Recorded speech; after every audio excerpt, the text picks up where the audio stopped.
kita semua siap untuk belajar hari ini? Siap belajar semua hari ini? Yuk mari kita sama-sama sanggup bahasa Jibril Rahman.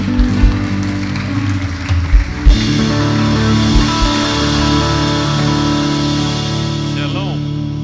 Selamat pagi teman-teman dari Citri Freedom. Saudara boleh duduk. Berikan terima kasih pada teman-teman yang sudah melayani kita dengan baik hari ini. Thank you so much.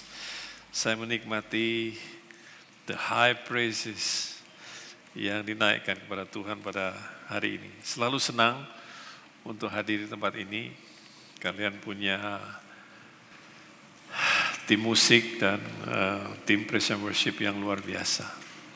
Terima kasih Pastor Mike, Lia dan semua tim kepemimpinan yang ada di tempat ini untuk mengizinkan saya kembali untuk hadir dan menyampaikan firman Tuhan. Hari ini saya mencoba untuk menyesuaikan dengan tema yang sedang saudara bahas di gereja ini. Dan tema untuk minggu ini adalah healing from insecurity. Itu yang diberikan kepada saya. Which is menurut saya tema yang sangat baik. Dan saya berharap saudara semua bisa diberkati karenanya. Mari kita hampiri Tuhan sekali lagi dalam doa. Tuhan, kami mengucap syukur dan berterima kasih. Thank you for your love, thank you for your faithfulness. Thank you for who you are. Terima kasih untuk keberadaanmu dalam kehidupan kami. Kami bersyukur kalau kami boleh berkumpul di tempat ini, bukan hanya bertemu dengan teman satu sama lain bersekutu dalam Tuhan, tetapi terlebih lagi memuji, membesarkan nama-Mu dan belajar kebenaran firman-Mu. Firman-Mu yang memerdekakan, firman-Mu yang menguatkan, firman-Mu yang meneguhkan, firman-Mu yang memulihkan, firman-Mu yang merestorasi, firman-Mu yang menyembuhkan, firman-Mu yang menginsyafkan. Sehingga kami tahu keputusan apa yang harus kami ambil, langkah mana yang harus kami tempuh. Sehingga hidup kami ini tidak menuju kepada kesia-siaan, tapi kami bisa hidup sesuai dengan untuk apa kami diciptakan. Memuji, membesarkan nama Tuhan, membawa kemuliaan buat kerajaan-Mu dan menjadi berkat buat banyak orang. Bantu hamba-Mu untuk bisa menyampaikan dengan bahasa yang mudah dimengerti, sehingga setiap orang yang mendengarkan diberkati. Di dalam nama Tuhan Yesus kami berdoa dan mengucap syukur, dan semua yang percaya katakan amin. Banyak orang hari-hari ini mengalami kesulitan bukan karena mereka kurang bakat, bukan juga karena mereka nggak punya kesempatan, tetapi karena mereka merasa tidak aman atau feeling insecure. Banyak pemimpin yang feeling insecure. Mereka bukan kurang karisma, mereka bukan tidak pandai berbicara, mereka bukan kurang talenta, tetapi mereka merasa tidak aman, sehingga mereka selalu merasa bahwa ada yang mau mengancam posisinya. Padahal tidak demikian. Ada orang-orang yang pandai menyembunyikan the feeling of insecurity yang dia punya dengan banyak hal. Dengan kesuksesannya, dengan humor yang dia punya, ya toh, dengan kendali, dengan prestasi, dengan penampilan, ya toh, bahkan juga dengan kerohanian. Ciri-ciri daripada orang yang insecure, one of the signs of insecurity adalah orang itu mencoba untuk mencari validasi setiap kali. Mencari validasi dari orang lain, ya toh. Merasa tidak aman. Dan orang-orang yang demikian akan membangun identitasnya di atas sesuatu yang tidak stabil. Nah, banyak rasa tidak aman yang kita alami sebetulnya kalau kita teliti, itu awalnya dari rasa takut. Beberapa hari yang lalu saya berbicara dengan seseorang yang menurut hemat saya adalah orang yang sangat wealthy, sangat makmur ya. Punya kekayaan yang luar biasa. Tetapi dia nggak merasa secure dengan keadaannya. Nggak merasa aman dengan keadaannya. Itu sebabnya dia minta waktu bertemu dengan saya karena dia bilang, apa sih yang sebetulnya saya hadapi ini? Kenapa saya jadi begini? Karena itu menentukan bagaimana dia bertindak dalam keseharian dia. Dan langsung saja saya bilang, sebetulnya rasa tidak aman kamu itu berasal dari rasa takut. Sekarang mari saya tanya sama kamu, apa sih yang kamu takutkan sebetulnya dalam hidup ini? Padahal menurut hemat saya kamu punya apa saja yang orang inginkan. Takut. Ada orang yang takut ditolak. Ada orang yang takut gagal. Ada orang yang takut miskin. Ada orang yang takut tidak cukup baik. Ada orang yang takut dibandingkan dengan orang lain. Ada orang yang takut ditinggalkan oleh kelompoknya dan lain sebagainya. Nah, Alkitab mengatakan yang benar-benar dapat mengusir rasa takut, dengan demikian juga mengusir rasa tidak aman, datangnya bukan sesuatu yang dari luar. Karena rasa tidak aman itu adanya di dalam. Feeling insecurity itu ada di dalam. Dan tidak bisa saudara obati, saudara usir dengan sesuatu yang sifatnya eksternal.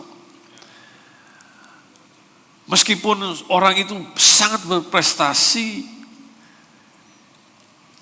kemana-mana dapat tepuk tangan dari orang, orang memuji dia, tetapi itu tidak bisa menyembuhkan atau mengusir the feeling of insecurity yang sifatnya itu apa? Internal. The feeling of insecurity itu hanya bisa diusir oleh kasih Tuhan. Karena 1 Yohanes pasal yang keempat ayat yang ke-18 katakan dalam kasih tidak ada ketakutan. Nah, kasih di sini bukan sembarangan kasih atau cinta seperti yang kita kenal, tapi disinilah kata agape. Kita baca. Dalam kasih, dalam agape. Agape adalah the highest form of love. Agape is God's kind of love. Cinta atau kasihnya Tuhan. Agape adalah kasih tanpa syarat. Hanya kasih yang seperti itu yang bisa mengusir semua ketakutan. Kasih yang sempurna melenyapkan ketakutan, sebab ketakutan mengandung hukuman dan barang siapa takut, ia tidak sempurna di dalam kasih. Nah, hari ini saya mencoba untuk menggambarkan kepada saudara betapa dalamnya, betapa tingginya, dan betapa lebarnya kasih Tuhan itu. Sesuatu yang mungkin kita sulit untuk betul-betul bisa mengerti. Sampai hari ini pun saya masih takjub dengan kasih Tuhan yang luar biasa. Dan itu pun setelah lebih dari 40 tahun melayani Tuhan, saya masih belum bisa fully grasp, ya, belum bisa betul-betul mengerti betapa dalamnya, betapa lebarnya, betapa tingginya kasih Tuhan itu. Tapi at least kalau kita mengalaminya, kita bisa tahu bahwa kasih Tuhan itu luar biasa dalam kehidupan kita. Sejak dosa masuk dalam kehidupan manusia, maka manusia merasakan apa yang namanya takut. Jadi kalau saudara merasa takut, that's normal. Karena itu sejak zaman Adam dan Hawa, mereka merasa takut. Karena adanya dosa masuk ke dalam dunia. Dan rasa takut dan rasa aman ini saling berkaitan satu dengan yang lain. Mari kita lihat kitab Kejadian pasal yang ketiga, ayat yang ke-6 sampai ayat yang ke-10. Dikatakan, perempuan itu melihat bahwa buah pohon itu baik untuk dimakan dan sedap kelihatannya. Lagi pula pohon itu menarik hati karena memberi pengertian. Lalu ia mengambil dari buahnya dan dimakannya dan diberikannya juga kepada suaminya yang bersama-sama dengan dia. Dan suaminya pun apa? Memakannya. Ini ayat ini nih luar biasa. Ayat ini nih, mantap banget. Ya, seringkali kita salahkan perempuan karena dialah yang memakan buah pertama kali, buah yang dilarang. Padahal di sini dikasih tahu suaminya pun ada bersama-sama dengan dia dan tidak melarangnya. Apakah dia termasuk suami yang takut istri?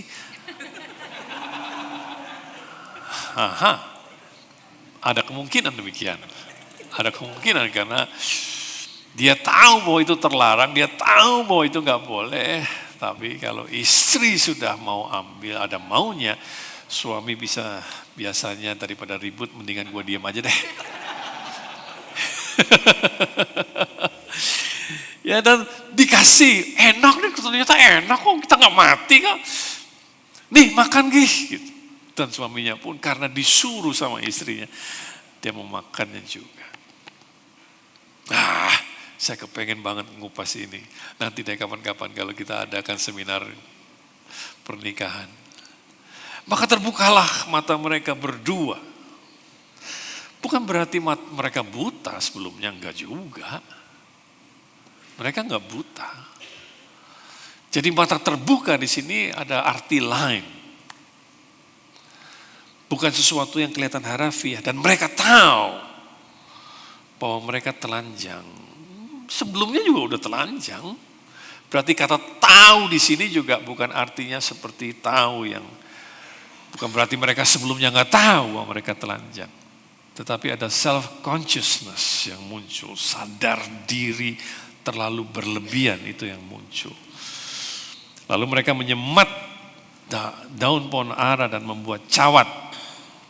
Ketika mereka mendengar bunyi langkah Tuhan Allah yang berjalan-jalan dari taman itu pada waktu hari sejuk, bersembunyilah manusia dan istrinya itu terhadap Tuhan Allah di antara pohon-pohon dalam taman. Tetapi Tuhan Allah memanggil manusia itu dan berfirman kepadanya, di manakah engkau? Katanya Tuhan Maha tahu. Kok dia nggak tahu mereka di mana? Menurut saudara mereka tahu, Tuhan tahu nggak mereka di mana? Kok Tuhan nanya? Jadi saudara harus mengerti bahwa kalau Tuhan bertanya itu bukan karena Tuhan tahu. Bukan karena Tuhan tidak tahu. Kalau Tuhan bertanya itu bukan karena Tuhan tidak tahu. Kalau Tuhan bertanya itu bukan karena dia butuh informasi dari saudara. Kalau dia bertanya itu karena dia mau menyadarkan kita. Karena seringkali kita yang gak tahu kita di mana.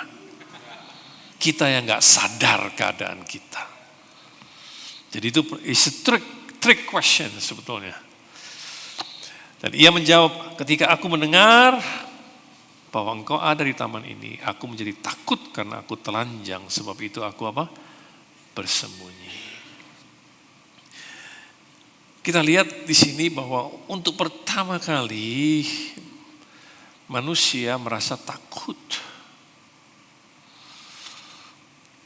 Dan dosa itu artinya melanggar perintah Tuhan.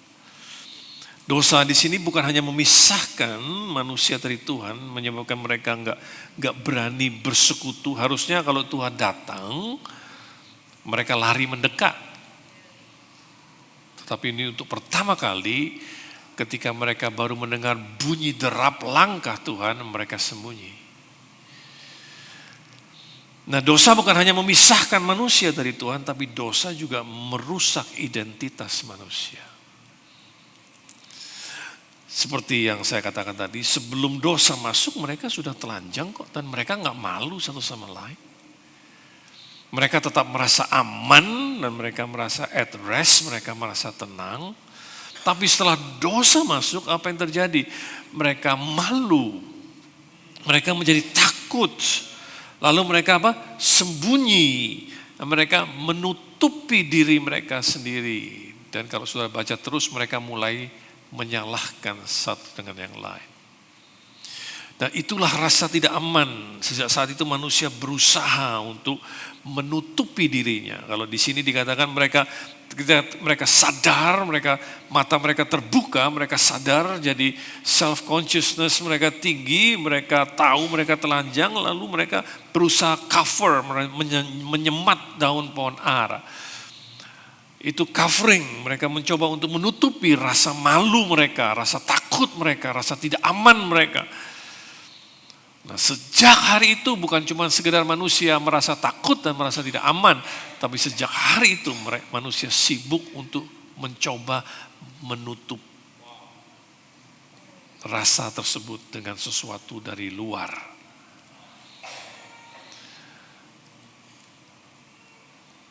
Banyak orang menutup dirinya dengan pencapaian, dengan prestasi, dengan kesuksesan, dengan kekayaan, menutup dirinya dengan make up yang tebal, menutup dirinya dengan branded goods, ya, barang-barang yang bermerek gitu ya.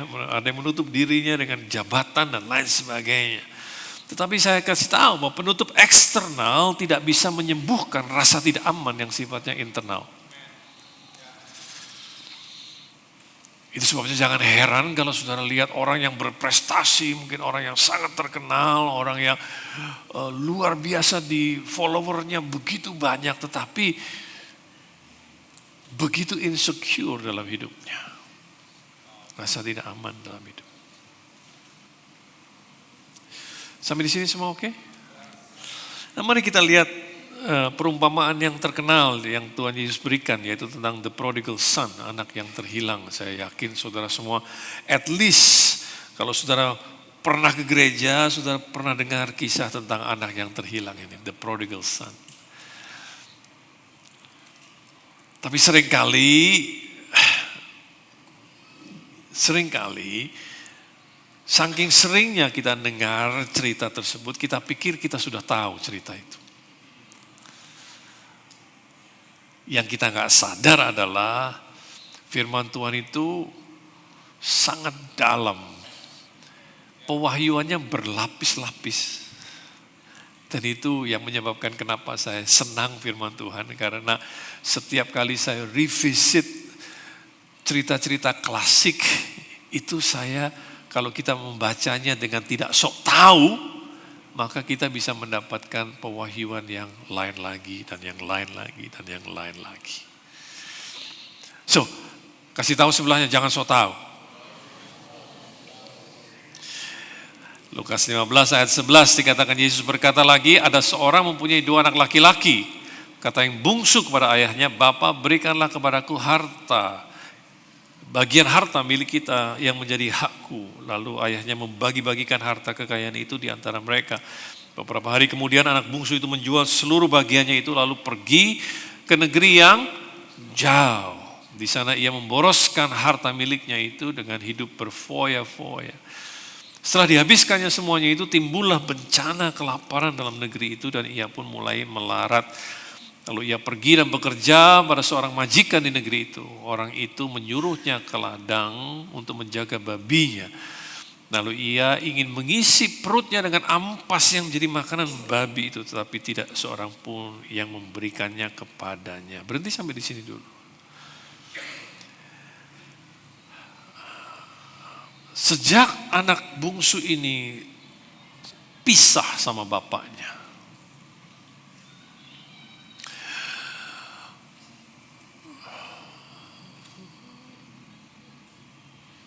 hidupnya gak pernah sama lagi.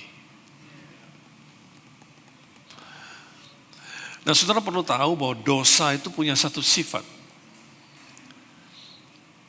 Dosa itu sifatnya menurunkan nilai. Sin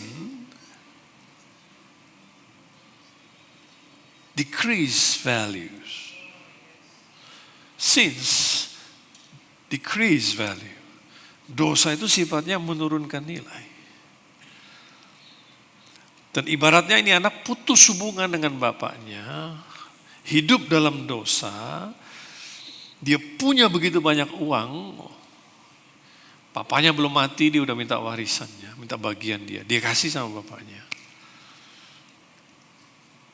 Dan dia pegang begitu banyak uang, hidup di luar kendali dari bapaknya, dia bisa lakukan apa saja, maka dia habiskan semuanya dengan berpesta pora.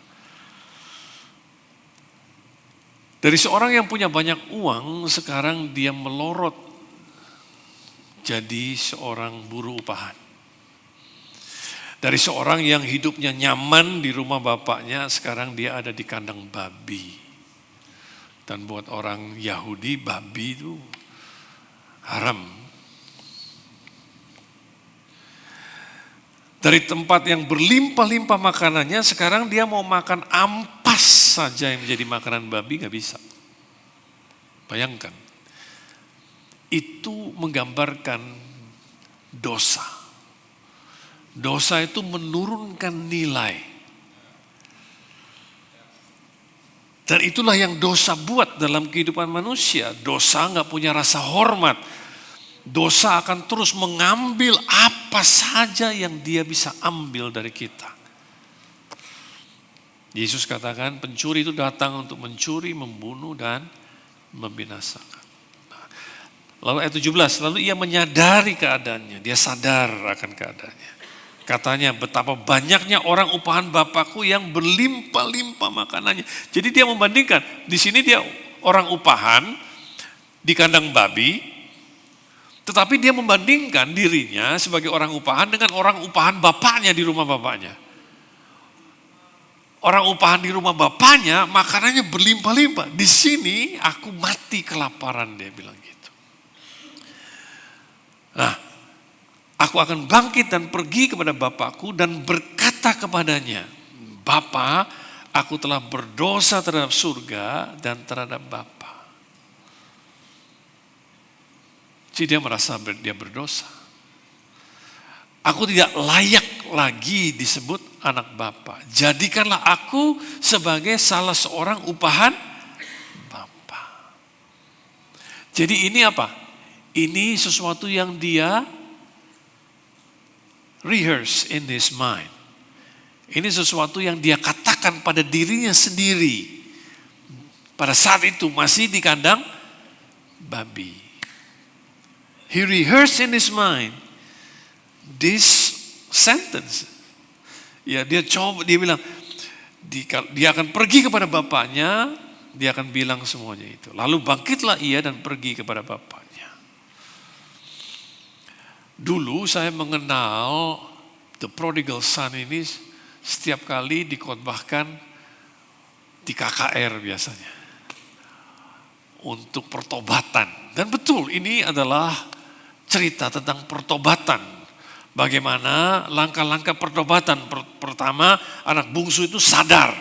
Dia harus sadar dulu bahwa dia salah. Dia sadar dulu bahwa dia berdosa terhadap bapaknya dan terhadap surga. Namun sadar saja nggak cukup. Dia kemudian apa? Dia kemudian bangkit dan apa? Balik kepada bapaknya. Itu bertobat. Bertobat bukan cuma sadar doang. Tapi terus melakukan dosa. Enggak. Sadar dan berbalik. Itu sebabnya bertobat itu artinya apa?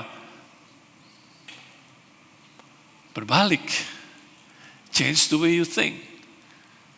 Berubah cara berpikirnya. Dan itulah langkah-langkah pertobatan. Lalu ayat 20, maka bangkitlah ia dan apa? Pergi kepada bapaknya. Ketika ia masih jauh, ayahnya telah melihatnya. Lalu apa? Tergeraklah hatinya oleh belas kasihan. Ya, rupanya bapaknya nungguin nih. Ya kan?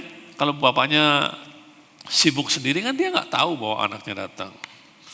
Ayahnya itu berlari mendapatkan dia, lalu merangkul dan apa? Mencium dia. Artinya apa? Dari jauh bapaknya sudah lihat anaknya datang dan dia lihat bahwa anaknya nggak seperti yang dulu lagi. Bisa jadi karena langkah kakinya berat. Orang kalau berdosa itu kan nggak happy ya. Orang kalau berdosa itu apalagi mau membuat pengakuan, langkah kakinya pasti berat. Raut mukanya nggak lagi bersinar. Nah ingat dia sudah nggak punya apa-apa lagi, artinya dia jadi buruh sekarang, jadi orang upahan. Pakaiannya tentu nggak bagus lagi, pakaiannya lusuh. Belum lagi bau karena kerjanya di kandang babi, dan dia nggak pakai sendal. Yang pasti gak ada sukacita. Yang ada perasaan tertuduh, dipenuhi perasaan bersalah. Tapi bapaknya di sini tergerak hatinya oleh belas kasihan, berlari mendapatkan dia, dan cuma bukan sekedar berlari mendapatkan dia, terus dia bilang gini, kok lu pulang? Enggak, dia nggak bilang gitu. Ngapain lu pulang? Enggak. Kok lu begini sih? Enggak. Bapaknya nggak ngomong itu sama sekali.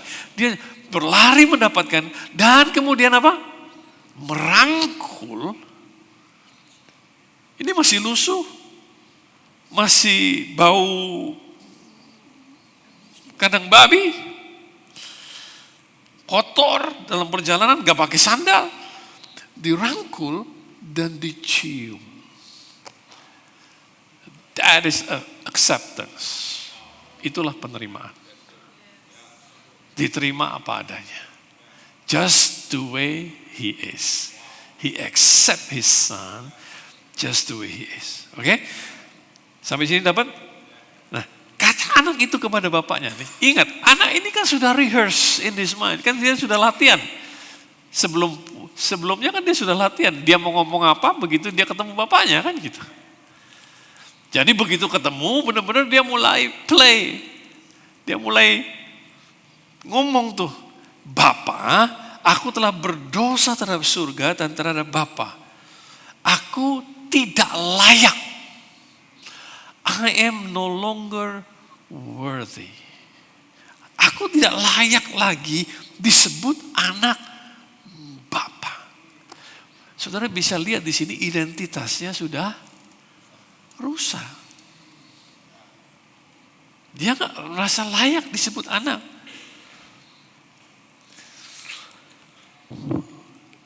Apa yang dia skenariokan dalam pikirannya, langsung dia katakan.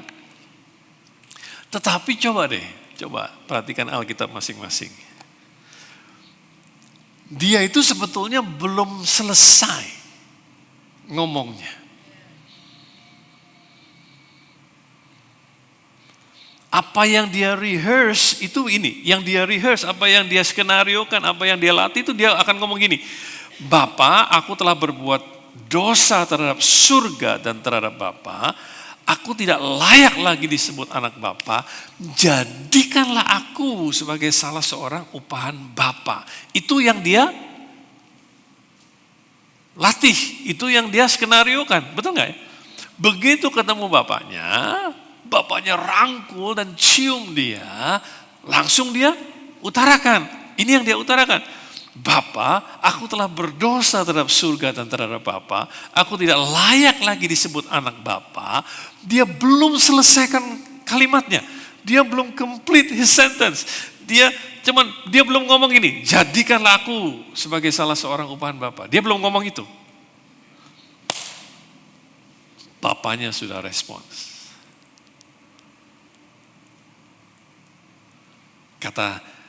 Tetapi ayahnya itu berkata kepada hambanya, lekaslah bawa kemari. Jadi dia belum selesaikan kalimatnya. Bawa jubah yang terbaik, pakaikanlah itu kepadanya, kenakanlah cincin pada jarinya dan sepatu pada kakinya. Dan ambillah anak lembu tambun itu, sembelilah dia, dan marilah kita makan dan bersuka cita, sebab anakku ini telah mati. Apakah mati dia? Enggak. Berarti ini merupakan sebuah metafor, sebuah istilah. Mati menjadi apa? Hidup kembali. Ia telah hilang dan apa? Didapat kembali. Maka mulailah mereka apa? Bersukaria. Mati itu artinya putus hubungan. Terhilang. Hidup itu artinya tersambung lagi. Ya, sama kayak lampu mati, kan bukan berarti lampunya bau bangkai, bukan. Lampu mati karena apa? Dia terputus dengan sumbernya. Kemudian waktu dia hidup kita bilang, hidup lagi. Artinya apa? Ada saluran lagi, ada aliran lagi, ada connection lagi dari sumbernya. Oke?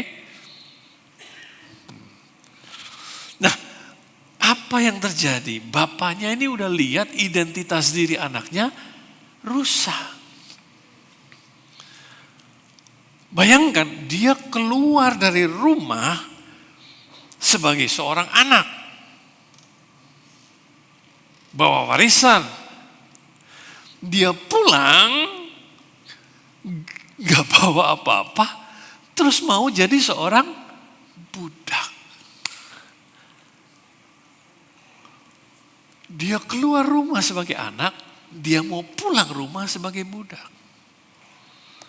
Identitas dirinya hancur. Seorang budak dia gak punya hak. Dia cuma mau jadi seorang upahan, orang suruhan. Itu sama dengan budak. Tidak punya masa depan yang cerah. Orang suruhan cuma tunggu perintah. Dia gak bisa jadi tuan buat dirinya sendiri. Tetapi yang luar biasa di sini bapaknya bilang, bapaknya potong kalimat dia, terus dia bilang lekaslah. Semua orang bilang lekaslah, 1, 2, 3. Lekaslah, artinya apa? Cepat, segera, jangan tunggu-tunggu lagi. Nah saudara, saya mau tanya, dia kan masih di luar rumah. Masih kotor. Bau babi. Ya disuruh pulang dulu mandi.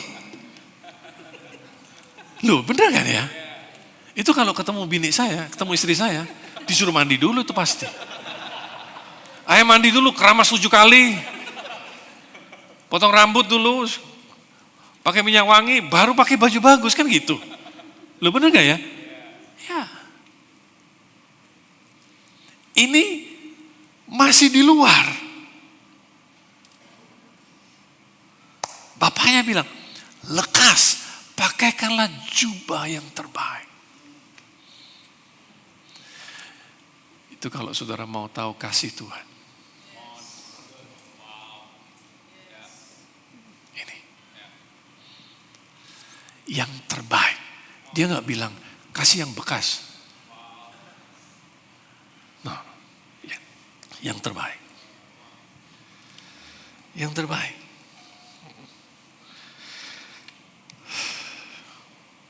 Nah, saudara perlu tahu tidak semua orang pada zaman itu pakai jubah.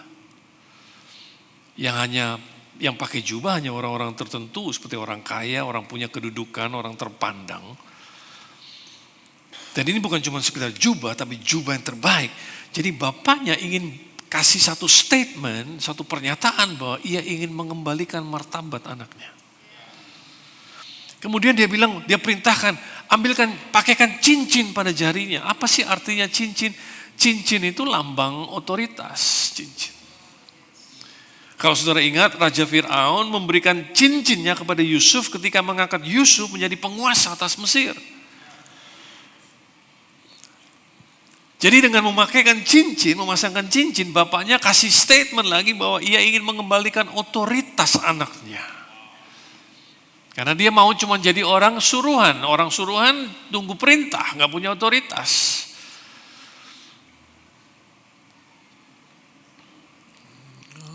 Nah dalam pernikahan cincin melambangkan ownership. Kalau udah pakai cincin berarti sudah ada yang punya. Jadi cincin juga menandakan bahwa ini kamu ini anakku. You are mine, kata bapaknya. Dan yang terakhir, pakaikan sandal pada kakinya. Karena pekerjaan dia terakhir sebagai orang upahan di kandang babi. Dan pada saat itu orang upahan gak pakai sandal. Dia pulang pun jalan kaki gak pakai sandal. Kembali lagi saya mau tanya, kenapa sih kan kakinya kotor? Suruh cuci kaki dulu baru dikasih sandal. Kenapa sekarang dipakaikan sandal? Karena bapaknya ingin mengembalikan statusnya, haknya sebagai seorang anak. Artinya apa? Saya harap saudara mengerti. Ini anak keluar rumah sebagai seorang anak dia berdosa, dihabiskan semua harta bapaknya, dia turun nilainya, habis semuanya, dia nggak punya makanan, mau makan yang paling rendah pun dia nggak bisa.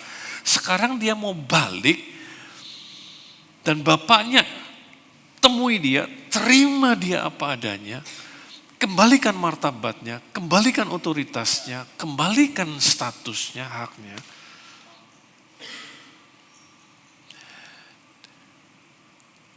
Karena bapaknya mau dia masuk rumah sebagai anak.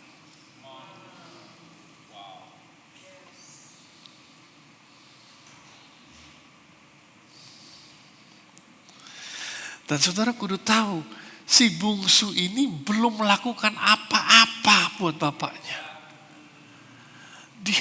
Dia belum perform, dia belum melakukan apa-apa buat bapaknya.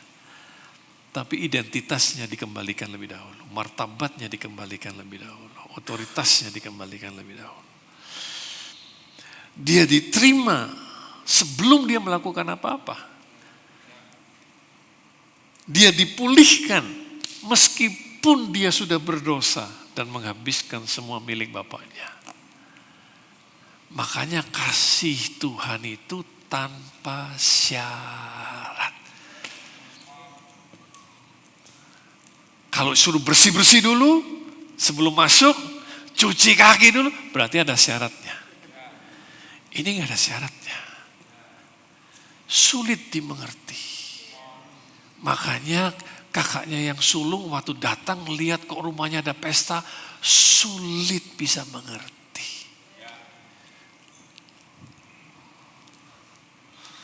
Hanya kasih yang seperti itu yang bisa menyembuhkan the feeling of insecurity, rasa tidak aman atau rasa takut yang ada dalam hidup kita. Dunia ini mengatakan kamu harus perform lebih dahulu, kamu harus tunjukkan prestasimu lebih dahulu, baru kamu bisa diterima.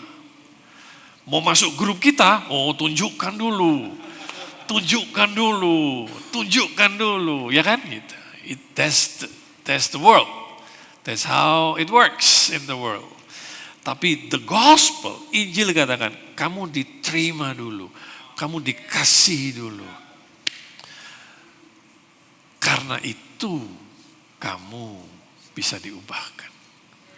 So acceptance first before change.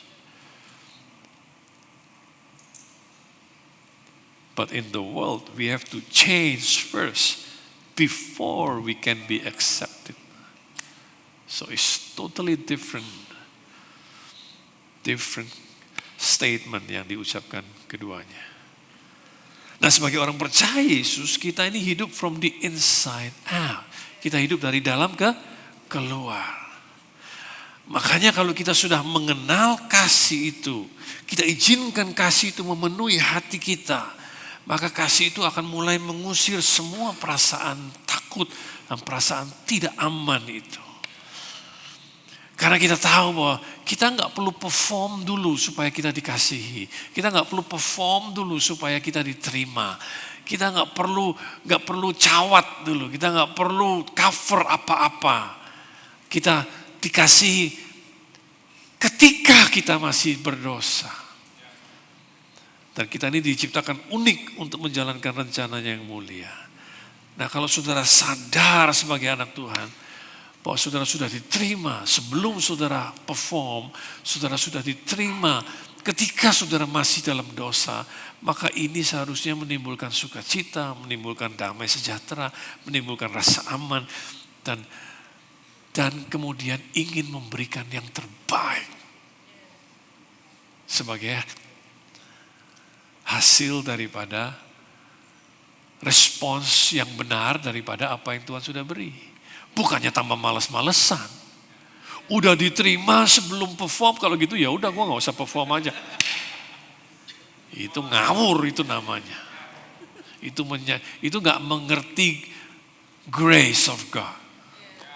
Justru karena kita sudah diterima lebih dahulu,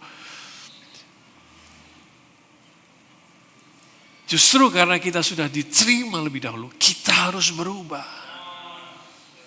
Justru karena kita diterima apa adanya dan kita nggak perlu bersaing dengan yang lain, tetapi kita kemudian harus memberikan yang terbaik yang kita bisa berikan.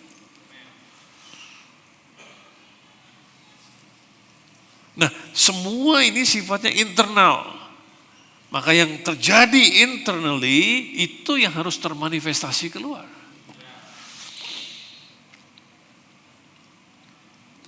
Jadi bapaknya mau kasih statement sama anaknya, kamu masuk ke rumah ini sebagai anak. Sekaligus dia kasih statement sama semua orang upahannya, hey, kamu gak bisa ngebully dia. Karena aku terima dia sebagai seorang anak kembali. Bisa mengerti yang saya maksud? Nah, mari kita baca ayat terakhir, ini yang terakhir. 2 ayat terakhir. Matius 3, 16-17. Sesudah dibaptis, Yesus segera keluar dari air, dan pada waktu itu juga langit terbuka, dan ia melihat Roh Allah seperti burung merpati turun ke atasnya. Lalu terdengarlah suara dari surga yang mengatakan, inilah anakku yang kukasihi, kepadanya lah aku berkenan. Tahukah saudara bahwa ini terjadi sebelum Yesus melakukan pelayanannya? Sebelum mujizat dia lakukan, sebelum dia punya murid dan diikuti banyak orang, Bapaknya sudah menentukan identitasnya lebih dahulu. Inilah anakku yang kukasihi, kepadanya lah aku berkenan. Jadi Yesus itu melayani dari penerimaan, bukan untuk mendapatkan penerimaan. Nah, banyak orang pakai panggung ini nih untuk mendapatkan penerimaan. Tetapi alangkah hebatnya panggung ini kalau yang melayani dari penerimaan dan bukan untuk penerimaan. Alangkah hebatnya seorang pemimpin kalau dia melayani dari penerimaan, bukan untuk mendapatkan validasi orang lain. Nah, itulah beda yang sangat besar yang kita harusnya tahu. Dan kalau kita mau jadi seperti Yesus, bukankah kita mau jadi seperti Yesus? Berarti kita bekerja dari penerimaan, kita berbisnis dari penerimaan, bukan untuk penerimaan. Kita melayani dari penerimaan dan bukan untuk penerimaan. Karena kita sudah divalidasi lebih dahulu. Sama siapa? Sama Bapa di surga. Halo. Nah, masalahnya banyak orang kelelahan sekarang, banyak orang bahkan mengalami tekanan mental, banyak anak-anak muda mengalami tekanan mental karena mereka sibuk mendapatkan pengakuan orang lain, sibuk mendapatkan validasi daripada orang lain, sibuk membuktikan diri, sibuk untuk membenarkan keadaannya. Tapi ketika kita tahu bahwa kita dikasihi, maka kita berhenti berjuang secara tidak perlu. Kita berhenti berpura-pura.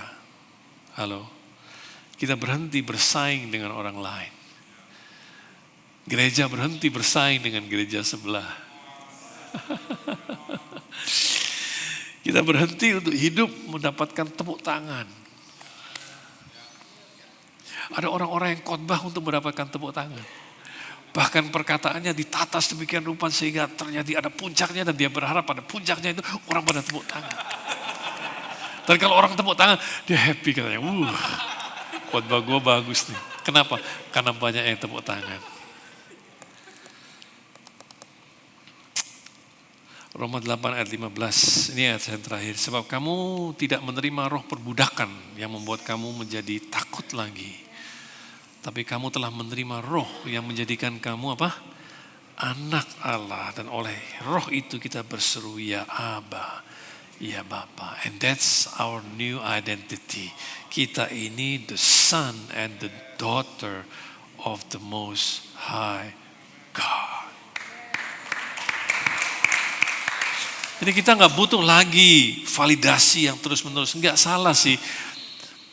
Saya juga kadang-kadang masih merasakan insecure dan saya setelah, apalagi kalau saya mesti khotbah dalam bahasa Inggris, apalagi kalau saya khotbah di depan ribuan orang, seringkali saya turun, saya bilang, saya suka tanya sama istri saya, ngerti gak sih kamu? Saya bilang gitu. Saya ingin mendapatkan validasi dari istri saya. And that's, buat saya, itu masih normal lah. Saya masih manusia. Saya ngomong bahasa yang tidak saya familiar with, gitu ya. Saya juga pernah belajar bahasa Inggris secara properly. Istri saya bilang, bagus kok, saya ngerti. Bodoh amat sama yang lain, yang penting saya ngerti, katanya. Gak sih, dia gak ngomong gitu sih. Dia bilang, saya ngerti kok. Oke. Tapi kalau kita senantiasa membutuhkan validasi, something is not right. Atau kita menjadi defensif terhadap hal yang kecil-kecil. Merasa terancam dengan keberadaan orang lain, orang yang lebih bertalenta. Sulit untuk mengembalakan sebuah gereja yang isinya orang penuh bertalenta. Kalau pemimpinnya tidak merasa aman, maka dia akan merasa mendapatkan ancaman dari semua sudut. Banyak hamba Tuhan tanya sama saya, kok bisa sih kamu ngumpulin begitu banyak pemusik, orang-orang bertalenta, orang-orang seni dan lain sebagainya. Saya bilang bukan saya yang ngumpulin, mereka ngumpul sendiri. Kok bisa? Bisa, tapi ada syaratnya, yaitu kamu gak boleh merasa terancam dengan kedatangan mereka.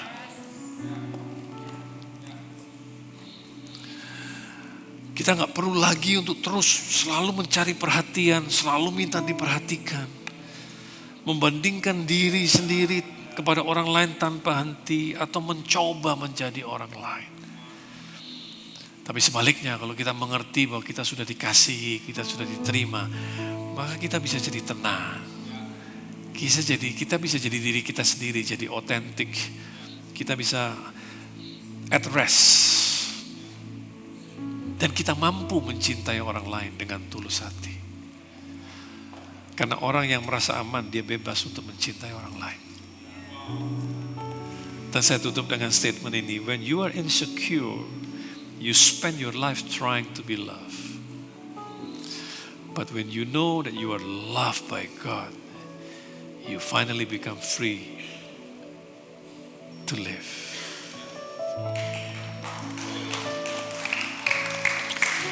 Kalau kamu merasa tidak aman, maka engkau akan menghabiskan hidupmu mencoba mencari validasi orang yang mencintai saudara. Cinta gak sih sama gua? Lu sayang gak sih sama gua? Lu cinta gak sih sama gua? Lu cinta gak sih sama gua? Capek banget kan? Pacaran atau punya suami atau istri yang kayak gitu. Nanya mulu.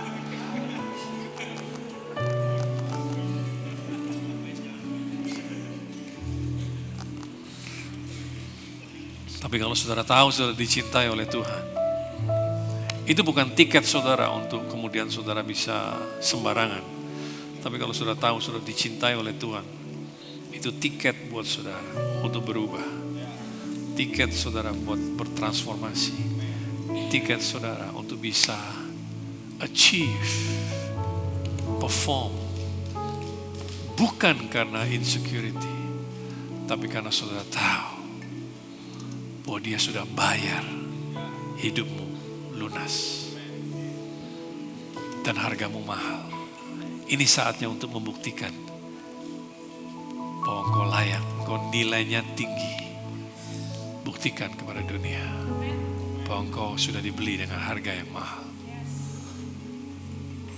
Tuhan, kami mengucap syukur untuk hari ini. Kalau ada di antara kami yang merasa perlu selalu divalidasi, takut karena ada disaingi orang lain, merasa terancam dengan posisinya, merasa tidak aman, selalu ingin menutupi keberadaannya dengan semua hal yang sifatnya eksternal. Aku berdoa supaya hari ini kasih-Mu mereka rasakan. Kasih Allah yang tanpa syarat. Kasih Allah yang menerima apa adanya. Kasih yang bahkan menerima ketika kami masih berdosa. Hari ini celikkan kami akan besarnya kasih-Mu, dalamnya kasih-Mu, lebarnya kasih-Mu, tingginya kasih itu. Dan biar kami hidup bebas dari rasa ketakutan. Kami hidup aman, at rest, damai dengan diri kami sendiri. Tahu bahwa kami dikasih bahkan sebelum kami melakukan apa-apa. Terima kasih untuk kasih-Mu yang luar biasa. Dan ajar kami untuk mengasihi yang lain dengan kasih yang sama. Di dalam nama Tuhan Yesus.